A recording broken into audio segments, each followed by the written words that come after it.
Everyone's night is going well.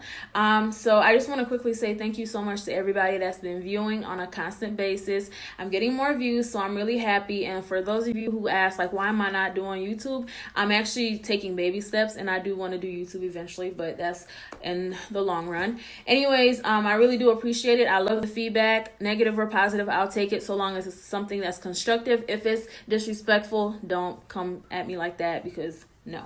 Anyways, but yeah, I really do appreciate it. And so the question for the $7 prize, obviously is going to be given to the person that answers it first, is what is the show that was referenced last week?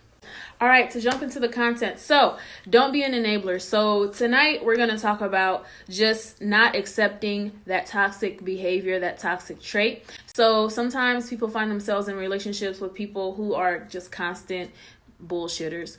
And so how do you address those people? What do you do? And if you're an enabler, what are the consequences of being an enabler? So I'm going to insert a video here from the Grapevine TV, which is an Instagram page. It has really great content, and it's just going to talk more about like bullshitters. So I don't want to hear about your dad not loving you and hugging you, or your mom not doing. It's like at this point, you clearly have been in more than one relationship leading up to me. Yep. But as they start seeing little things, they're quick to pull the parachute and go out, and that's damage. And you have to realize that some toys are just broken. So when you were saying throw them away, and people were shaking their head like, no, we can't throw people away. No, throw them out. We kind of went off on a tangent, but the overall message is that people can come out of their old relationships into a new one with toxic traits and use that as an excuse to continue doing what they're doing. For example, if somebody was either an abuser or the victim of abuse and they just have this physical aggression every time there's an argument, then it's either up to you to be like, look,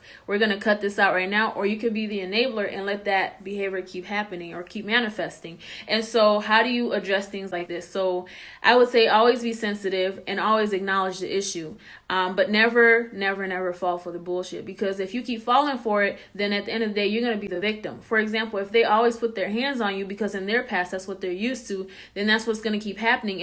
And so a common way that most people nowadays deal with issues like this, partnerships that are toxic, is to stick around and be a ride or die, which is a very infamous way of saying stick around and sacrifice your well-being and happiness to see how far this relationship can go. That is not right. And actually what needs to happen is a person needs to seek professional help, aka therapy. Talk to somebody, because you cannot sacrifice your happiness, your well-being, your health for somebody who's had issues that have lingered for so long that they use it as an excuse to just be hurtful.